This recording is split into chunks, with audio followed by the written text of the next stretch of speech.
Hello dear. आज हम लोग स्टैंडर्ड 11th के लिए मैथमेटिक्स का एक नया चैप्टर शुरू करने वाले हैं। वो है ट्रिगोनोमेट्री।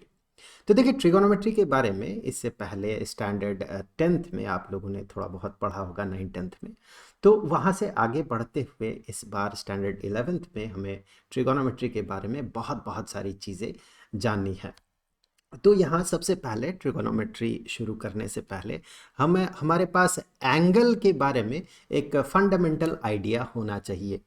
देखिए, एंगल्स को हम इससे पहले मेज़र करते थे डिग्री में, सिर्फ और सिर्फ डिग्री में। एज यूनिट ऑफ मेज़रमेंट हम डिग्री यूज़ करते थे, डिग्री में हम उसे मेज़र करते थे। लेकिन अब जितना आप आगे बढ़ते जाएंगे मैथमेटिक्स में, उतना हम डिग्री का यूज़ कम करते जाएंगे और हम यूज़ करेंगे एक नया यूनिट जिसे कि रेडियन कहा जाता है। और इसी का यूज़ फ्रीक्वेंटली होता है मैथमेटिक्स में भी और फिज़िक्स में भी। इसीलिए ट्रिगोनोमेट्री समझने से पहले आपको एंगल्स के बारे में, खासकर रेडियन के बारे में जानना आपके लिए बहुत ज़रूरी है। तो जैसे कि हमें पता है कि जब कोई ऑब्जेक्ट मूव करता है, अपना पोजीशन जो है, उस पोजीशन को जब वो चेंज करता है, उस समय हम उस चेंज को मेज़र करने के लिए जिस क्वांटिटी का यूज़ करते हैं वो क्वांटिटी होता है डिस्टेंस। और ये जो डिस्टेंस है, इस डिस्टेंस को मेज़र करने के लिए हम अलग अलग यूनिट यूज़ करते हैं। फॉर एग्ज़ाम्पल हम कह सकते हैं कि एक यूनिट जैसे कि मिलीमीटर, बहुत छोटा डिस्टेंस हुआ तो हम मिलीमीटर यूज़ करते हैं। सेंटीमीटर को हम यूज़ करते हैं डिस्टेंस को मेज़र करने के लिए। सिमिलरली मीटर हो गया, किलोमीटर हो गया, इस तरह का यूनिट हम यूज़ करते हैं। अब एक ऑब्जेक्ट अगर इस तरह से अपना पोजीशन को तो चेंज ना करे, लेकिन अगर वो रोटेट करे, तो फिर उस समय इसके रोटेशन को मेज़र करने के लिए जिस क्वांटिटी का हम यूज़ करते हैं वो क्वांटिटी होता है एंगल। ये कितना रोटेट किया है, एंगल उसे मेज़र करता है। और मेज़र करने के लिए जो यूनिट हम यूज़ करते हैं, जो सबसे जो पॉपुलर यूनिट है, जो डे टू डे लाइफ में हम यूज़ करते हैं, वो है डिग्री।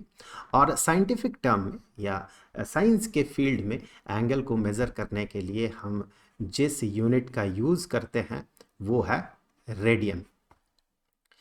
खासकर हमारा जो फोकस रहेगा वो रेडियन पे ही रहेगा, और इस पूरे ट्रिगोनोमेट्री के इस पूरे सीरीज़ में और फिर आगे भी आप डिग्री, माफ़ कीजिएगा, एंगल को मेज़र करेंगे रेडियन में ही। यहाँ पर भी इस चैप्टर में भी आप एंगल्स को मेज़र करेंगे रेडियन में। और ट्रिगोनोमेट्री एंगल के साथ ही डील करता है, इसीलिए रेडियन का कॉन्सेप्ट क्लियर होना ज़रूरी है। सबसे पहले आते हैं एंगल के कॉन्सेप्ट में। तो देखिए, एंगल होता क्या है। तो इसके लिए हमने एक लाइट रे, माफ़ कीजिएगा, रे हमने यहाँ कंसिडर किया। फिजिक्स पढ़ाते पढ़ाते ये बड़ा ऑब्वियस है मुंह से निकल जाना। हमने एक रे कंसिडर किया। अब इस रे को हम रोटेट करवाएंगे। तो इस रे को हमने थोड़ा बहुत ऐसे रोटेट करवाया। तो यहाँ पर सबसे पहले देखिए, ये इनिशियली ये जो साइड था या ये जो रे था, ये यहाँ पर सिचुएटेड था, इसीलिए इसे इनिशियल साइड कहा जाता है। इसे इनिशियल साइड कहा जाता है। और ये टर्मिनेट किया इस जगह पे, तो इसीलिए इसे टर्मिनल साइड कहा जाता है। Terminal side. और जिस पॉइंट को फिक्स रखते हुए ये रोटेट कर रहा है, इसे हम फिजिक्स के या मैथमेटिक्स के टर्म में हम कहते हैं जिस पॉइंट के अबाउट रोटेशन हो रहा है। यहाँ पर देखिए, ये वाला जो पॉइंट है, यहाँ पर इस जगह पे ये जो पॉइंट है, उसी के अबाउट जो है ये रोटेशन हो रहा है, घूमना जो है ये हो रहा है। इसे वर्टेक्स कहा जाता है। इसे वर्टेक्स कहा जाता है। ये तो सिंपल कुछ टर्म्स है जिसके साथ आप यूज टू हो जाए। अब देखिए, यहाँ पर जो एंगल है, उस एंगल को कुछ हम ऐसे मेज़र करते हैं। ये जो है, ये कितना खुला हुआ है, ये इंडिकेट करता है एंगल कितना ज़्यादा है। अब एंगल का मेज़रमेंट होता कैसे है, इसके लिए तो सबसे पहले हम क्या करते हैं, एक एक जो जनरल सिनेरियो है, या फिर जहाँ से एंगल या डिग्री मेज़रमेंट की शुरुआत हुई है, उस सिचुएशन पे आते हैं। अगर हम इस रे को एक कंप्लीट रोटेशन देते हैं, एक पूरा रोटेशन, तो फिर यहाँ से ये जो एंगल सबटेंड कर रहा है, इस तरह से पूरा रोटेशन जो है, उसके कारण ये पूरा का पूरा जो एंगल बन रहा है, इस पूरे के पूरे एंगल को माना जाता है कि ये 360 डिग्री का है, 360 डिग्री का है, ऐसा माना जाता है। अब देखिए यहाँ से आगे अगर हम इसी का ही 1/4 कंसीडर करें तो फिर ऑब्वियसली पूरा रोटेशन से एंगल सबटेंडेड अगर 360 डिग्री होगा तो ऑब्वियसली उसका 1/4 है ये, तो इस एंगल को 90 डिग्री कहा जाता है। अब इसी का अगर हम दुगना कर देते हैं तो फिर ऑब्वियसली ये 90 डिग्री का डबल हो जाएगा, या 360 डिग्री का हाफ है देखिए ये, तो फिर ऑब्वियसली ये जो है 360 डिग्री का हाफ होने के कारण ये जो एंगल बन रहा है ये एंगल बनेगा 180 डिग्री का, ये है 180 डिग्री का। सिमिलरली अब आप देखिए यहाँ पर ये तो 90 डिग्री था और यहाँ पर ये जो एंगल है, अब ये जो एंगल बनेगा यहाँ से लेके ये वाला एंगल 270 डिग्री का होगा। 180 डिग्री के साथ 90 डिग्री आप ऐड कर दें तो ये 270 डिग्री का हो गया। ऐसा करते करते हम आ जाते हैं फुल रोटेशन में। तो जब फुल रोटेशन होता है तो हमने बात किया है कि ये 360 डिग्री का होता है, और ये जो मेज़रमेंट हम कर रहे थे ये हम पॉजिटिव मेज़रमेंट कर रहे थे। तो देखिए यहाँ पर अगर ये जो है टर्मिनल साइड जो है इनिशियल साइड से एंटी क्लॉकवाइज डायरेक्शन में रोटेट करें, अगर यहाँ पर आप देखें एंटी क्लॉकवाइज रोटेशन हो रहा है, एंटी क्लॉकवाइज डायरेक्शन में रोटेशन हो रहा है, तो इस एंटी क्लॉकवाइज रोटेशन में जो एंगल मेज़रमेंट होता है उस एंगल मेज़रमेंट को पॉजिटिव कंसीडर किया जाता है, और इसका उल्टा अगर हो तो फिर उसे नेगेटिव कंसीडर किया जाएगा। दैट मीन क्लॉकवाइज अगर रोटेशन होगा तो उसे नेगेटिव कंसीडर किया जाएगा। ये नया टर्मिनोलॉजी है, ये आप 9th-10th में नहीं पढ़ते होंगे जनरली, ये 11th में ही आकर आप पढ़ते हैं। तो अब उस हिसाब से अगर देखा जाए तो मैं अगर यहाँ पर एक क्लॉकवाइज रोटेशन करवाता हूँ कुछ इस तरह से, तो ये जो एंगल होगा, मैं आपको बता दूं ये एंगल मेज़रमेंट जो है 60 डिग्री का है, तो यहाँ पर ये जो एंगल बनेगा ये देखिए ये क्लॉकवाइज रोटेशन है, तो ये जो मेज़रमेंट है ये 60 डिग्री का है, लेकिन इसका रोटेशन क्लॉकवाइज होने के कारण यहाँ पर हम इसे नेगेटिव 60 डिग्री मानते हैं। फिर उस लिहाज से अगर देखा जाए तो फिर हम इस एंगल को, जो कि इससे पहले हमने इस पे बात किया था, ये वाला जो एंगल बन रहा है ये तो 270 डिग्री बन रहा, पॉजिटिव 270 डिग्री, क्योंकि एंटी क्लॉकवाइज डायरेक्शन में मेज़र हो रहा है। उसी तरह से अगर हम इस डायरेक्शन से इस एंगल को मेज़र करें तो फिर ये नेगेटिव 90 डिग्री का बनेगा। सो जो 270 डिग्री है, पॉजिटिव 270 डिग्री जो है वही नेगेटिव 90 डिग्री के बराबर है। उसी तरह से आप अगर कुछ और एग्जाम्पल्स देख ले, जैसे कि इस केस में आप ये पाएंगे, जैसे कि हमने इससे पहले बात किया है, ये जो मेज़रमेंट होगा ये पॉजिटिव 180 डिग्री होगा, और अगर इधर से मेज़र किया जाए तो देखिए क्लॉकवाइज डायरेक्शन में हम मेज़र कर रहे हैं, तो इधर से अगर मेज़र किया जाए तो फिर ये नेगेटिव 180 डिग्री होगा। तो कॉन्सेप्ट आप जो बेसिक कॉन्सेप्ट है वो आप समझ चुके होंगे। तो फिर अब देखिए यहाँ से हमने एंगल के बारे में जान लिया, अब यहाँ से डिग्री के बारे में, बेसिकली डिग्री के बारे में जान लिया। अब डिग्री का भी छोटा छोटा हिस्सा होता है, जैसे कि सेंटीमीटर का छोटा हिस्सा होता है, 100th पार्ट अगर सेंटीमीटर का कर दे या 10th पार्ट अगर सेंटीमीटर का कर दे तो वो मिलीमीटर हो जाता है, 100th पार्ट अगर मीटर का कर दे तो वो सेंटीमीटर हो जाता है।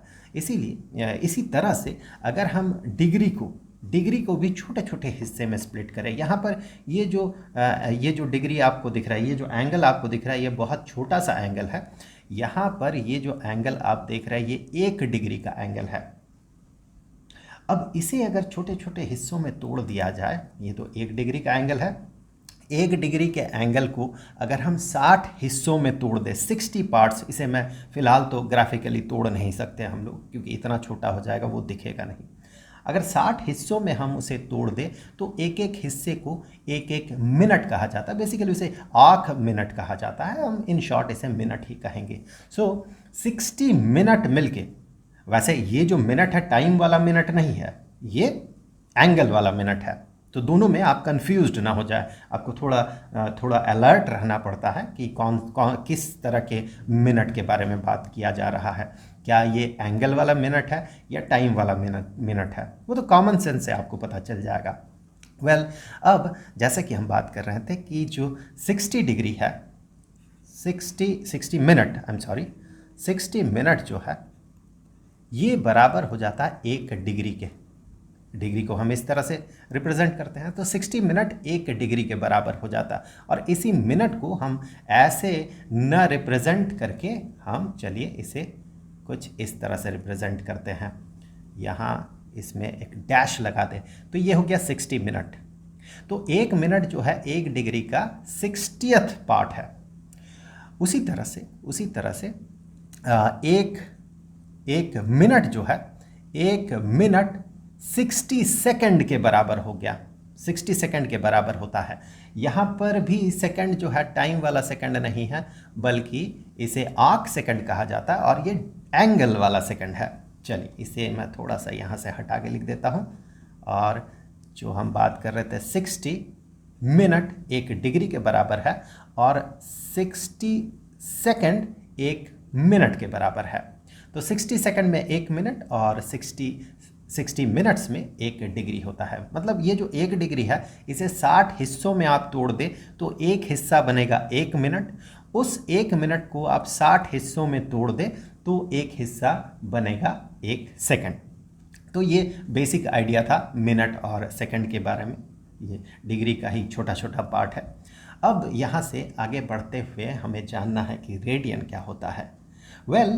वेल अगर मान ले कि हमने एक सर्कल ऐसा कंसीडर किया है और ये उसका रेडियस है, सेंटर से सर्कल को मिलाते हुए ये एक लाइन सेगमेंट है। इस लाइन सेगमेंट को हमने थोड़ा सा रोटेट किया, हमने इसे इतना रोटेट किया कि ये जो आर्क बना, यहाँ पर जो आर्क ये सबटेंड कर रहा है, इस आर्क का लेंथ लेट अस से कि इस आर्क का लेंथ L है और इसका जो रेडियस है, इस सर्कल का रेडियस जो है ये R है। हमने इसे इतना रोटेट किया है कि ये जो L है ये L R के बराबर हो जाए। मतलब इस लाइन को हमने इतना रोटेट किया है, जो आर्क ये सबटेंड कर रहा वो इस रेडियस के ही बराबर हो जाए। तो ऐसे सिचुएशन में यहाँ पर जो एंगल बनता है, इस एंगल को 1 रेडियन कहा जाता है। रेडियन, आप इसे रेडियस से कंपेयर कर सकते हैं। मतलब ये इतना घूमा कि आर्क जो है 1 रेडियस के बराबर हो गया। ये जो एंगल है जिसके कारण आर्क 1 रेडियस के बराबर हो गया, आर्क लेंथ 1 रेडियस के बराबर हो गया, उस एंगल को 1 रेडियन कहा जाता है। वेल यहाँ से फिर आगे आप इसे कुछ ऐसे देख सकते हैं कि arc length is equal to angle, जबकि एंगल को रेडियन में मेजर किया जाएगा, एंगल इंटू रेडियस। वेल यहाँ पर लेट अस से कि इसका जो रेडियस है, ये रेडियस है R, और यहाँ पर जो एंगल बन रहा है ये एंगल बन रहा है लेट अस से थीटा रेडियंस। तो जैसे कि हमने इससे पहले देखा, यहाँ पर इस जगह पे हमने देखा कि रेडियस और आर्क लेंथ बराबर हो रहा है जब ये 1 रेडियन का हो रहा है। वेल यहाँ पर अगर मान ले हम इस आर्क लेंथ को इस केस में हम कहेंगे कि this arc length is equal to R, क्योंकि ये 1 रेडियन का है। यहाँ पर मैं इसे थीटा रेडियन ना करके 1 रेडियन लिख देता हूँ। ये 1 रेडियन का रोटेशन हुआ है, या एंगल यहाँ पर 1 रेडियन है, तो ये R के बराबर हो गया। अब अगर मैं इस रोटेशन को 2 रेडियन का करता हूँ, यहाँ से लेके यहाँ तक 1 रेडियन, फिर यहाँ से लेके यहाँ तक 1 रेडियन, सो 2 रेडियन का अगर ये एंगल बनेगा तो फिर ये जो आर्क लेंथ होगा, ऑब्वियसली ये आर्क लेंथ जो होगा यहाँ से यहाँ तक R और फिर यहाँ से यहाँ तक R, सो 2R आर्क लेंथ। और रेडियस जो था, ऑब्वियसली रेडियस R था, यहाँ पर भी वही रेडियस R है। इस बार हमने इसे जो रोटेट किया है या जो एंगल यहाँ पर बना है ये एंगल 3 रेडियन का बना है, तो फिर यहाँ पर जो आर्क लेंथ होगा r प्लस r ये 3r बन जाएगा। यहाँ से ये क्लियरली हमें दिख रहा है कि रेडियस, इस सर्कल के रेडियस के साथ जो रेडियन मेजरमेंट है उसे अगर मल्टीप्लाई कर दे इन दोनों को तो हमें आर्क लेंथ मिल जाता है। जैसे इस केस में अगर हम देखें तो हम कहेंगे पहले केस में केस 1, ये वाला केस 1 है, r इंटू रेडियन मेजरमेंट जो है 1 that is equal to this r। चलिए मैं थोड़ा कलर बदल दूँ, ये r जो है ये वाला r। उसी तरह से सेकंड केस में अगर आप देखें r इंटू 2 रेडियन मेजरमेंट 2 है, 2 रेडियन का है ये, that is equal to 2r obviously, that is equal to 2r which is arc length. और तीसरे केस में भी वही लॉजिक, r इंटू इस बार 3 radian and that is equal to 3r। तो ये एक इम्पॉर्टेंट फॉर्मूला है कि आर्क लेंथ, एक सर्कल का जो रेडियस है ये कितना आर्क लेंथ सबटेंड कर रहा है due to its rotation, that is equal to वो जो एंगल सबटेंड कर रहा है सेंटर में वो एंगल मल्टीप्लाइड विथ रेडियस, उस सर्कल का रेडियस। अब देखिए डिग्री और रेडियन के बीच एक रिलेशन ऑब्वियसली होना ही चाहिए, दोनों ही एंगल मेजरमेंट का यूनिट है तो दोनों के बीच एक रिलेशन होना चाहिए। तो उस रिलेशन को फिलहाल तो अभी हम खोजेंगे। तो फिर इसके लिए हम क्या करते हैं, इसके लिए हम इसका एक कंप्लीट रोटेशन कर देते हैं। तो जब कंप्लीट रोटेशन होगा उस समय, कंप्लीट रोटेशन जब होगा तो उस समय जो ये एंगल सबटेंड करेगा दैट एंगल इज 360 डिग्री, ये हमें पता है। इस डिग्री के साथ हमें रेडियन का रिलेशन पता करना होगा। अब हमें ये देखना है कि ये कितना रेडियन होगा। कैसे पता करेंगे कितना रेडियन होगा? तो देखिए ये जो रोटेशन हुआ, कंप्लीट रोटेशन हुआ, तो इसके कारण इसका जो आर्क बन रहा है, जो आर्क ये सबटेंड कर रहा है वो किसके बराबर होगा? ऑब्वियसली वो आर्क जो है ऐसे इस तरह से वो आर्क इस पूरे सर्कल को कवर करेगा, मतलब इस सर्कल का सरकमफेरेंस के बराबर हो जाएगा। तो अब की बार इस केस में जो आर्क बन रहा है दैट आर्क, या आर्क लेंथ मैं कह दूँ इसे, सो ये जो आर्क लेंथ बन रहा है that arc length is equal to इसका जो सरकमफेरेंस है सर्कल का, और सर्कल का सरकमफेरेंस होता है 2 into pi into r, 2 pi r इसका सरकमफेरेंस होता है। मैं यहाँ पर लिख दूँ दैट इज सरकमफेरेंस। जब एक फुल रोटेशन होगा, सरकमफेरेंस फुल रोटेशन जब होगा उस केस में जो आर्क लेंथ होगा 2 पाई आर के बराबर होगा। और हमने इससे पहले देखा है कि ये जो आर्क लेंथ है, arc length is equal to radius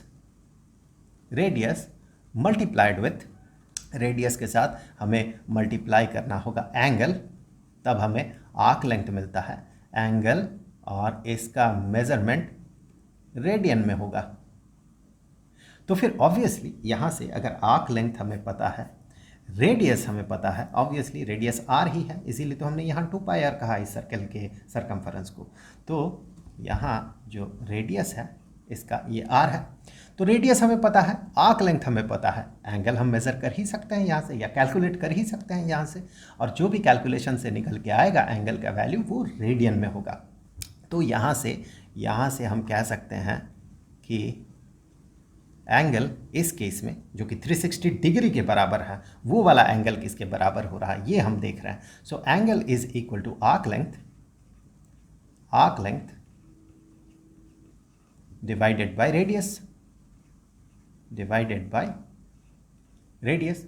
अब आर्क लेंथ हमने देखा कितना होगा इस केस में 2 पाई आर, फुल रोटेशन में 2 पाई आर आर्क लेंथ होगा, और जो रेडियस है ये आर के बराबर है, तो फिर ये जो है 2 पाई के बराबर हो गया। So this whole angle is equal to 2 pi, और ऑब्वियसली इसका मेजरमेंट किस में होगा? इसका मेजरमेंट रेडियन में होगा। हमने इससे पहले ही बात किया है कि ये मेजरमेंट रेडियन में होना होगा, तब जाके ये फॉर्मूला एप्लीकेबल होता है, radius into angle is equal to arc length. तभी एप्लीकेबल होगा जब एंगल का मेजरमेंट डिग्री में नहीं रेडियन में होगा। तो फिर यहाँ से हम कह सकते हैं this 360 degree is equal to 2 pi radian. 2 pi radian. देखिए यहाँ पर आर्क लेंथ अगर r होता है तो पाई रेडियन। आप इस तरह से भी याद रखने के लिए आप ऐसे समझ सकते हैं या ऐसे याद रख सकते हैं कि ये सर्कल है, ये रेडियस है, और अगर ये आर्क लेंथ r के बराबर होता है, रेडियस के बराबर होता है, तो ये 1 रेडियन के बराबर होता है एंगल सबटेंडेड। सो फिर अगर ये फुल रोटेशन हुआ तो आर्क लेंथ 2 पाई r के बराबर होगा। तो r के लिए अगर 1 रेडियन, आप ऐसे देख ले इसे, r आर्क लेंथ हुआ तो 1 रेडियन, 2 पाई r आर्क लेंथ हुआ तो 2 पाई रेडियन। सो ये याद रखने के लिए है, बहुत आसानी से आप इस चीज़ को याद रख सकते हैं कि 2 पाई r, that mean 2 pi r arc length which is the circumference, that mean full rotation. Full rotation के लिए जो एंगल सबटेंडेड होगा ये होगा 2 पाई रेडियन के बराबर। So 360 degree is equal to 2 pi radian. इस इंफॉर्मेशन को आप याद कर ले। इसी से हम डिग्री और रेडियन के बीच का जो कन्वर्जन है ये बड़े आसानी से कर सकते हैं। यहाँ पर मैं आपको बता दूँ कि हमेशा ये जो रेडियन वर्ड है ये हमेशा, या रैड इन शॉर्ट जो हम लिखते हैं, ये हमेशा लिखा हुआ नहीं रहता है। आपसे कह दिया जाएगा कि एंगल जो है that angle is pi by 2, pi by, basically उसे वहाँ पर कहना होता है पाई बाई 2 रेडियन। अगर यहाँ कुछ न लिखा हुआ रहे तो आप समझ जाइए कि वो जो मेज़रमेंट हो रहा है वो रेडियन में मेज़रमेंट हो रहा है, उसका जो यूनिट है रेडियन है। डिग्री होगा तो डिग्री एक्सप्लिसिटली इस तरह से लिखा हुआ रहता है।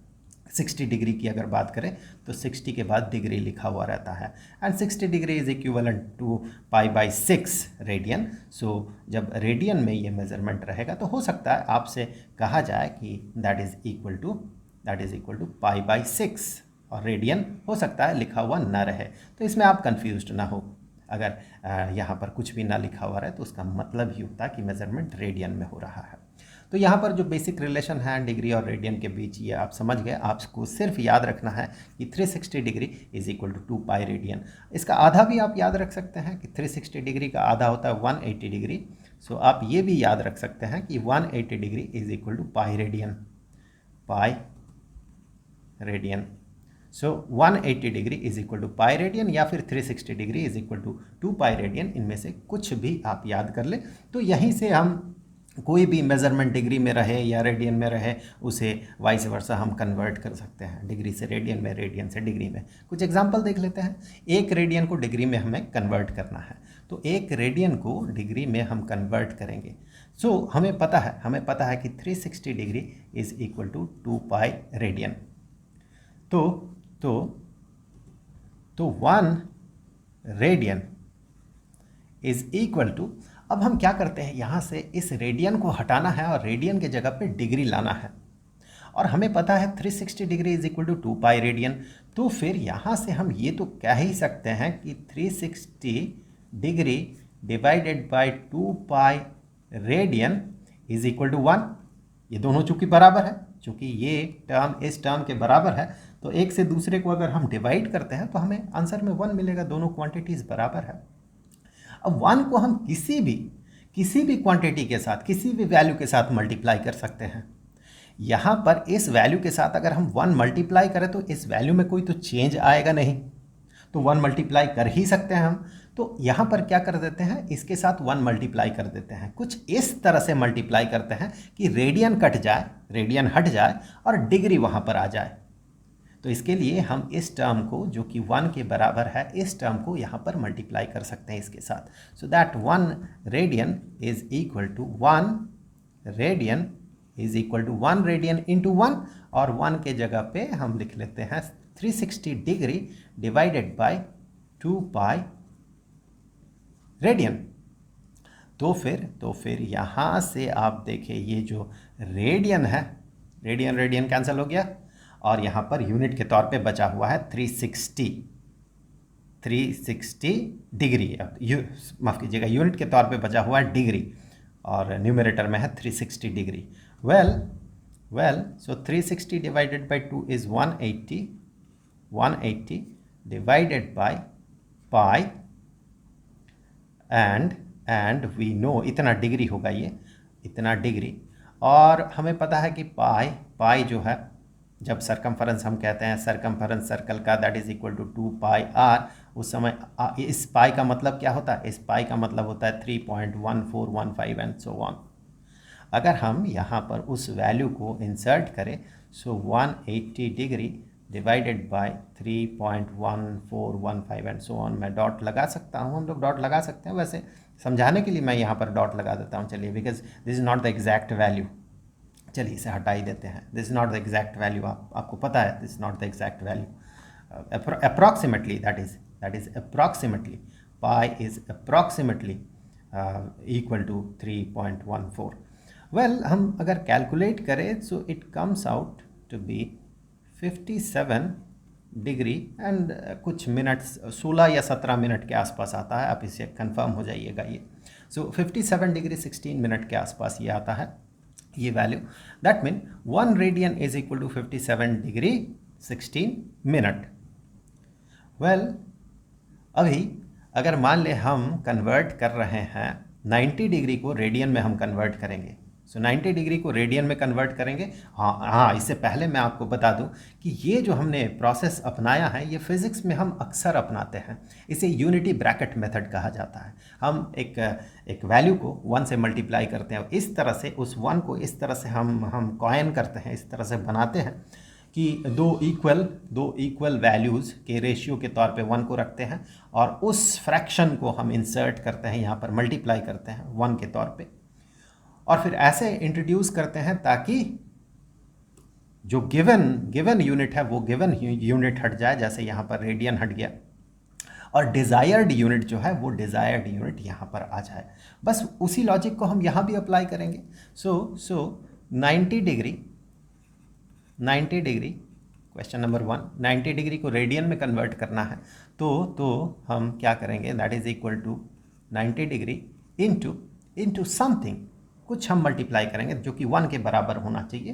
दैट मीन दो इक्वल टर्म्स के रेशियो को यहाँ पर इंट्रोड्यूस करेंगे। सो इक्वल वैल्यू जो है यहाँ पर आपको दिख रहा है, इसे हम ऐसे इंट्रोड्यूस करेंगे ताकि डिग्री कट जाए और रेडियन रह जाए। वो कैसे होगा, हमें डिग्री को डिनोमिनेटर में रखना होगा, यहाँ से जो हम रेशियो बनाएंगे उस रेशियो में डिग्री को डिनोमिनेटर में रखना होगा और रेडियन को न्यूमरेटर में रखना होगा, तो डिग्री कट जाएगा, रेडियन रह जाएगा। सो यहाँ पर हम कह सकते हैं कि 2 पाई, इस बार हम 2 पाई रेडियन को ऊपर रखेंगे और 360 डिग्री को नीचे रखेंगे, दैट इज इक्वल टू 1। ये भी हम कर सकते हैं, या फिर हम pi radian divided by 180 degree भी कर सकते हैं, ये भी 1 के ही बराबर होगा। 2 से हमने इसे काट दिया, तो दोनों में से कोई भी एक आप यूज़ कर ले, या तो इस वाले रेशियो को या फिर इस वाले रेशियो को। बेहतर होता है ये वाला रेशियो, क्योंकि ये थोड़ा सा रिड्यूस्ड फॉर्म में है। अब यहाँ पर इस फ्रैक्शन को हम यहाँ इंट्रोड्यूस कर रहे हैं जो कि 1 के बराबर है। 1 को हम किसी के साथ मल्टीप्लाई कर ही सकते हैं, और यहाँ पर डिनोमिनेटर में 180 डिग्री, तो देखिए डिग्री कटा, 90 into 2 is equal to 180, so pi divided by 2 radian. So 90 degree is equal to pi divided by 2 radian.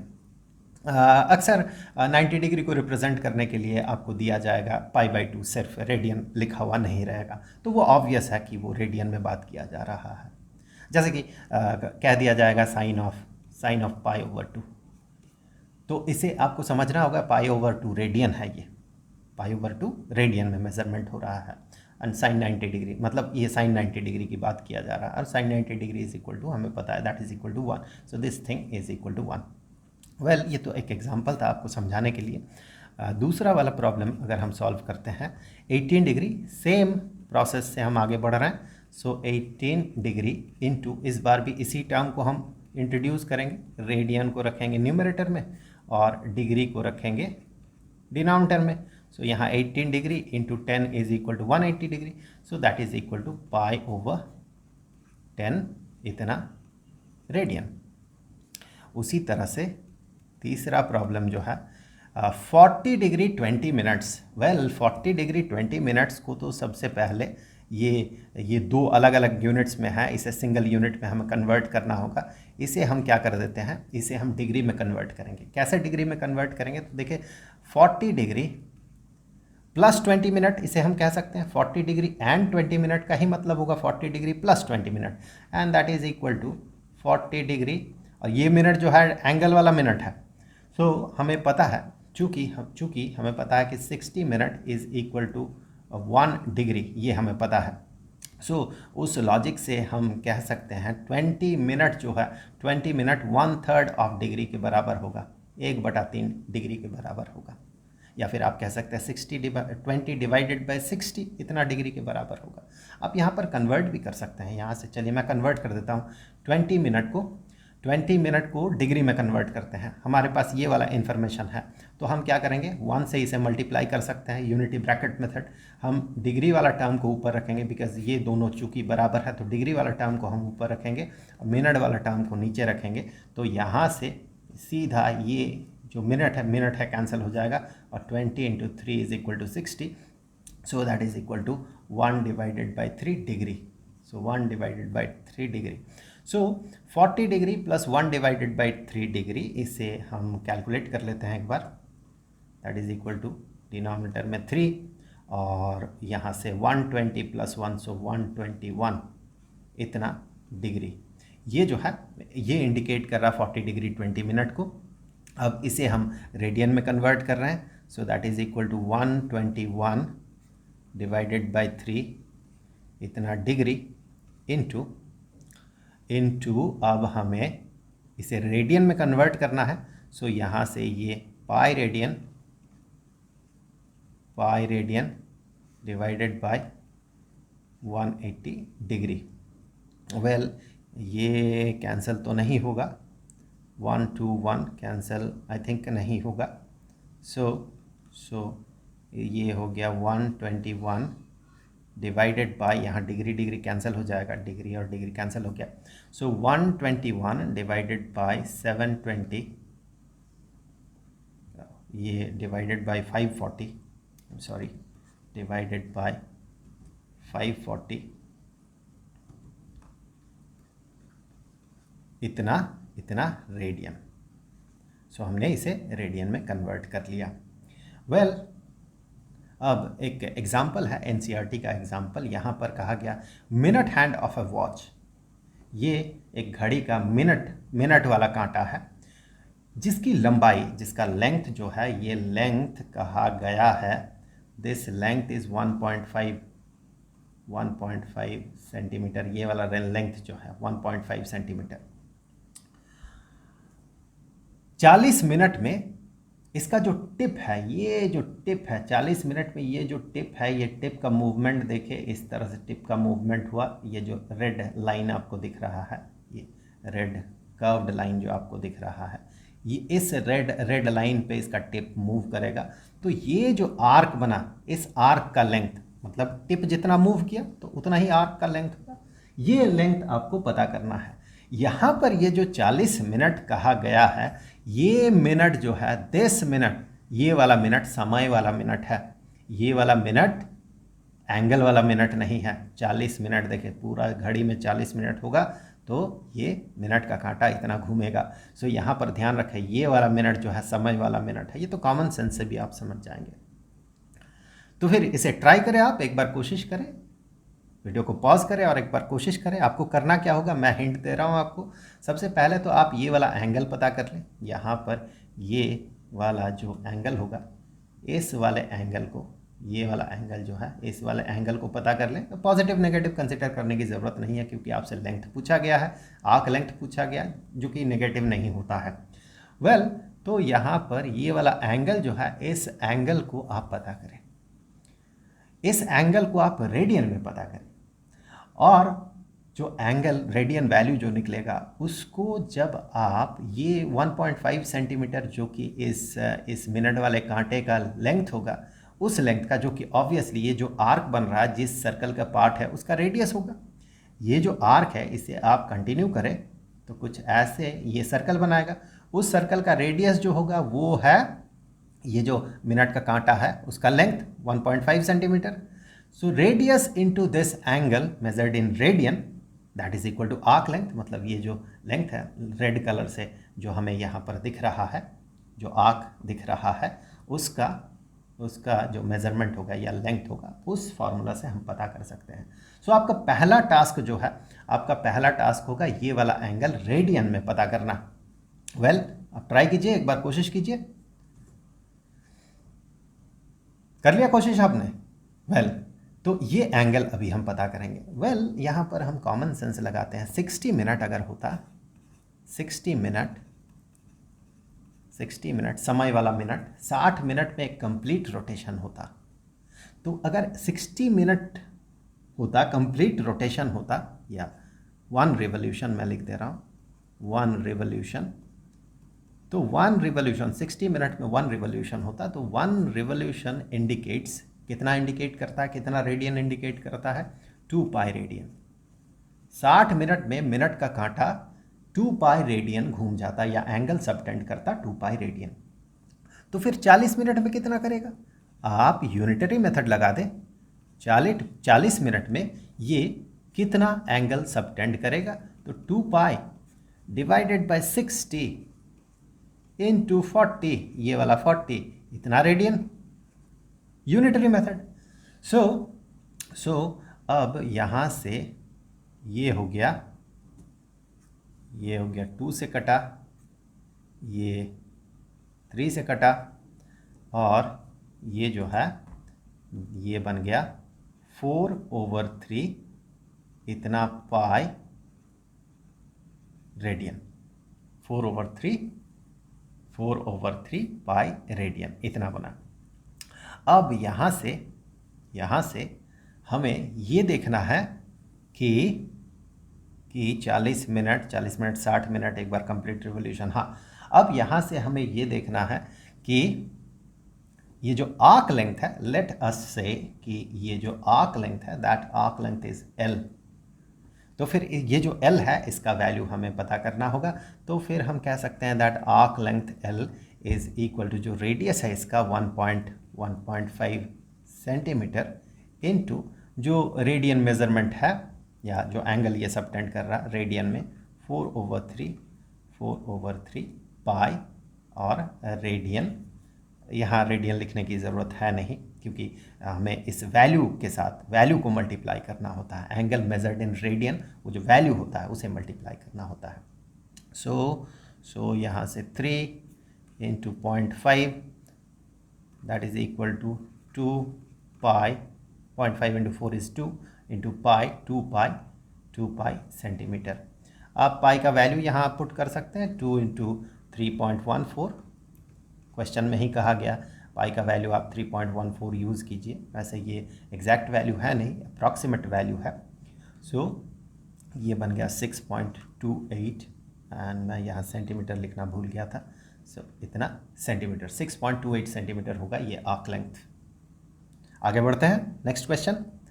यहाँ पर कहा गया कि 2 आर्क, यहाँ पर 2 सर्कल आपको दिख रहा है। यहाँ पर दोनों एंगल्स कहा गया 65 डिग्री और 110 डिग्री है। तो ये जो एंगल है 65 डिग्री का है, और ये वाला जो एंगल है 110 डिग्री का है। ये जो आर्क बना, इस केस में ये वाला जो आर्क बना, इस आर्क का लेंथ अगर L है, तो यहाँ पर भी ये जो आर्क बना इसका भी लेंथ L है। हमें दोनों का रेडियस जो है उसका जो रेशियो है वो रेशियो पता करना होगा। अब रेडियस इनटू एंगल अगर आर्क लेंथ होता है, और वो आर्क लेंथ अगर कांस्टेंट हुआ, इसका मतलब रेडियस और एंगल जो है इन्वर्सली प्रोपोर्शनल होगा। अगर आप रेशियो के साथ यूज टू है, थोड़ा बहुत प्रोफिशिएंट है, तो फिर आप इस चीज़ को समझ पाएंगे। वैसे हम कैलकुलेट भी करेंगे। आप इस तरह से देखें कि रेडियस जो है, let's say this radius is R1, इसका रेडियस R1 है, इसका रेडियस R2 है।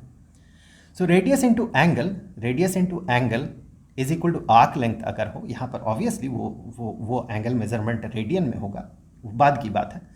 चूंकि रेडियस इनटू एंगल ये अगर आर्क लेंथ के बराबर हुआ और आर्क लेंथ अगर कांस्टेंट हुआ, तो फिर हम कह सकते हैं रेडियस और एंगल इन्वर्सली प्रोपोर्शनल होगा।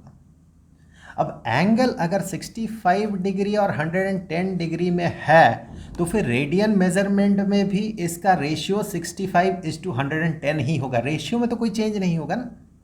अगर एक दूसरे के डबल है, एक लेंथ इतना है दूसरा लेंथ इतना है, चाहे आप मिलीमीटर में मेज़र करें, सेंटीमीटर में मेज़र करें, मीटर में मेज़र करें, दोनों का रेशियो तो 1/2 ही आएगा। 1/2, 1/2, चाहे आप किस में भी मेज़र करें। वैसे ही यहाँ पर एंगल जो 65 डिग्री एंड 110 डिग्री है, वो रेडियन में भी मेज़र करें तो इसका रेशियो इतना ही आएगा, 65:110। रेडियस का रेशियो इसका इन्वर्स हो जाएगा, रेसिप्रोकल हो जाएगा। सो वो तो आप अगर मेंटल कैलकुलेशन करें तो इस तरह से आप मेंटल कैलकुलेशन कर सकते हैं। फिलहाल मैं आपको कैलकुलेट करके बता दे रहा हूँ यहाँ पर कि ये कैलकुलेशन कैसे होगा। सबसे पहले तो इस एंगल को रेडियन में कन्वर्ट करना होगा। तो इस एंगल को रेडियन में कन्वर्ट करने के लिए 65 into pi divided by 180, so pi divided by 180 radian. Same चीज़ हम यहाँ पर भी कर सकते हैं। ये जो एंगल होगा, इस एंगल को हम कहेंगे 110 डिग्री, तो लिखने की ज़रूरत नहीं है, डिग्री कैंसिल होकर रेडियन इंट्रोड्यूस्ड हो जाएगा यहाँ पर। सो 110 इंटू पाई डिवाइडेड बाई 180, ये जो डिग्री है 180 डिग्री का, ये डिग्री इस डिग्री को कैंसिल करेगा और यूनिट के तौर पे यहाँ पर रेडियन बचा हुआ रहेगा। सो इतना रेडियन और ये इतना रेडियन। अब देखिए R1 के साथ अगर इसको मल्टीप्लाई करें, इस रेडियन मेज़रमेंट को, तो फिर हमें L मिलेगा, और R2 के साथ इस रेडियन मेज़रमेंट को मल्टीप्लाई करें तो भी हमें L मिलेगा। मतलब इसका और इसका प्रोडक्ट इसके और इसके प्रोडक्ट के बराबर होगा। सो R1 into 65 into pi divided by 180, यहाँ रेडियन लिखने की ज़रूरत नहीं है क्योंकि radius multiplied with angle measurement in radian, उसका जो वैल्यू आता है, वैल्यू, तब जाके हमें आर्क लेंथ मिलता है। ये arc length that is equal to R2, ये तो इस L के बराबर हो गया, और ये R2 into this value 110 into pi divided by 180। आपको अंदाज़ा हो रहा होगा क्या होगा अभी, ये जो है ये टर्म जो है कैंसिल हो जाएगा। सो ये जो है, ये टर्म जो है इस वाले L के बराबर है, इस वाले आर्क लेंथ के बराबर है, और ये टर्म जो है इस वाले आर्क लेंथ के बराबर है। चूँकि ये दोनों बराबर है इसीलिए ये दोनों एक दूसरे के साथ बराबर है। अब यहाँ से ये दोनों कैंसिल हो गया। अब अगर मैं यहाँ से रेशियो पता करूँ R1 डिवाइडेड बाई R2, तो आप देखिए ये रेशियो बराबर हो जाएगा 110। इस R2 को हमने इस साइड में भेज दिया, और यहाँ पर 65 को हम इस साइड में भेजेंगे तो डिनोमिनेटर में चला जाएगा वो 65। हम वही तो बात कर रहे थे शुरुआत में कि एंगल का रेशियो अगर 65:110 होगा तो रेडियस का रेशियो 110:65 होगा। देखिए रेडियस का रेशियो 110:65 हो गया। अब इसे रिड्यूस कर दें आप, अगर इसे 5 से डिवाइड करें, 5 से डिवाइड करने से ये हो गया 22 और 13। सो R1:R2 ये हो जाएगा 22:13। सो दोनों के जो रेडियस है, रेडियस का रेशियो होगा 22:13। ऑब्वियसली इसे बड़ा होना है, इसीलिए तो कम एंगल सबटेंड में इसके बराबर आर्क लेंथ बना देगा, क्योंकि इसका रेडियस बड़ा है, ये सर्कल बड़ा है, तो थोड़ा सा घूम के ही उसके बराबर, ये ज़्यादा घूमा है, ये ज़्यादा एंगल सबटेंड किया है, तो ये थोड़ा सा एंगल सबटेंड करके ही उसके बराबर बन जा रहा है, आर्क लेंथ दोनों का बराबर बन जा रहा है। अब यहाँ से आगे हम लोग ट्रिगोनोमेट्रिक फंक्शंस पे बात करेंगे। तो आई होप वीडियो आपके लिए हेल्पफुल रहा होगा। उस वीडियो का लिंक आपको यहाँ पर स्क्रीन पे मिल जाएगा, और इस पूरे सीरीज़ का जो प्लेलिस्ट है उसका लिंक आपको नीचे डिस्क्रिप्शन बॉक्स में मिल जाएगा। तो जल्द मिलते हैं अगले वीडियो में, तब तक के लिए खुश रहें, गुड बाय।